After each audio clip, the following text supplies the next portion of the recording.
Isang mapagpalang araw sa inyo mga kasimbahay. Halina't makinig at magdilay sa salita ng Diyos para sa araw na ito.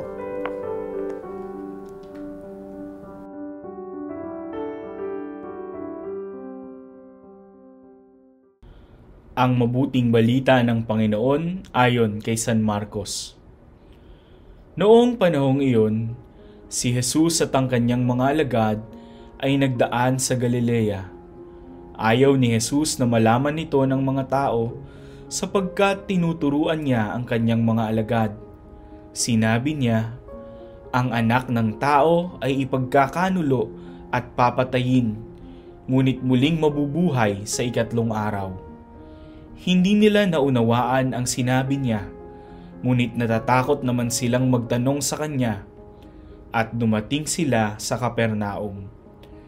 Nang sila'y nasa bahay na, tinanong ni Jesus ang kanyang mga alagad, "Ano bang pinagtatalunan ninyo sa daan?"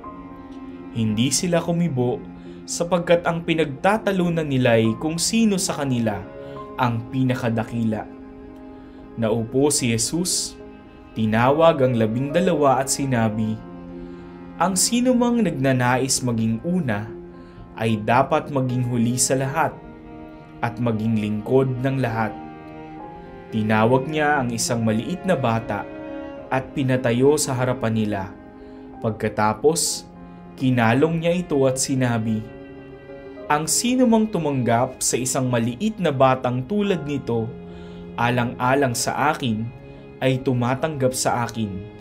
At sino mang tumatanggap sa akin, hindi ako ang kanyang tinatanggap, kundi ang nagsugo sa akin." Pagsasadiwa. Sa ating ebanghelyo, nakita natin ang kahalagahan ng pagiging huling-huli at lingkod ng lahat.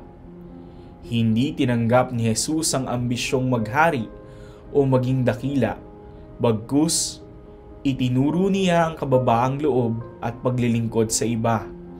Ang pagtanggap ni Jesus sa isang bata ay nagpapakita ng kahalagahan ng simpleng pananampalataya at pagtanggap sa Kanya. Ang pagtanggap sa bata ay pagtanggap din kay Jesus at sa Ama na nagpadala sa Kanya. Kaya tayo ay inaanyayahang maging mapagkumbaba at maglingkod sa iba. Hindi natin kailangang maghanap ng papuri at pagkilala, bagkus mag-alay tayo ng tulong at pagmamahal sa kapwa.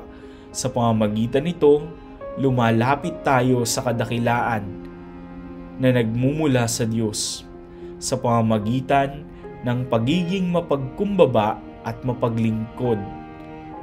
Tanggapin natin ang presensya at pagmamahal ng Diyos sa ating buhay. Malaki ang hamon sa atin ng mga pagbasa sa araw na ito. Nawa gabayan at pagpalain tayo ng Diyos upang maisabuhay ang hamon at diwa nito. Ako po si Father Angelo Paulo Asper ng Society of St. Paul. All for the Gospel.